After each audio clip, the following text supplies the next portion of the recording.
Hey guys, this is Paul at PaulOriente.com, and we're here at Hiwassee Dam in Cherokee County, Murphy, North Carolina, with Daniel. And I just came up to do a little bit of fishing, and I noticed Daniel was unloading his bike, which is very, very cool. Daniel, tell us a little bit about this really sweet Honda XR600. Yeah, sure thing. I enjoy talking about the bike. Give you guys a little bit of history about it. This bike's a 95. It's probably been in my family maybe like 25 or 26 years. This was my dad's bike initially. He had it for a while. I remember riding around on this bike. He'd take me for rides when I was like 5 or 6 years old on it. Cool. Sold it to a family friend, and ultimately ended up back in my hands. I've had the bike for probably about the last 15 years, since I was about 18 years old, and really enjoyed having the bike. I mean, you can't really fault these old Honda XRs. I haven't had to do much to it. They're really known as being bulletproof. Honda raced these in the Baja 1000, won multiple times with it. Yeah, cool. Little bit about what I've done to the bike in the time I've had it. Let's see. I haven't really had to do much to it. I've got forks on here off of a CR500, some Showa forks. Initially, these bikes came with conventional forks, but I put some upside down forks on it. Got the triples off the CR500. Show some of those. Yeah, there you go. So yeah, got the triple clamps, the forks. I had a custom axle machined so that I could run the factory front wheels. I didn't really have to change anything around there.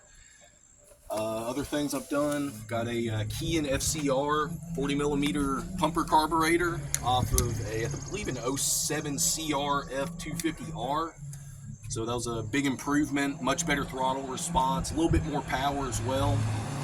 Great for if you need to pop that front wheel up, get over a log when you're out in the woods, stuff like that. I guess a little more history on the bike. It was actually, none of these bikes in the US were actually street legal. So back when my dad had this bike, he got a title for it through Vermont and was able to get an actual street title for it and outfitted it with blinkers, brake light. And so that's kind of that's a little bit of story regarding how this thing actually became street legal initially. I was wondering, because I looked at it and I said, man, I haven't seen one of those since the early 80s. My buddy had a 200 and we used to ride with that.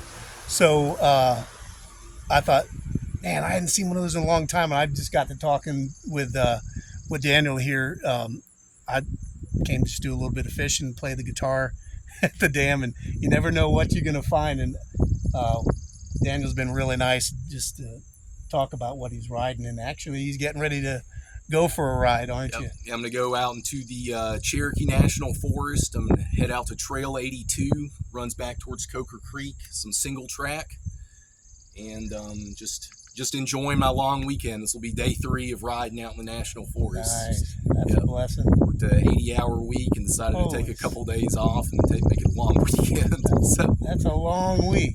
Yeah.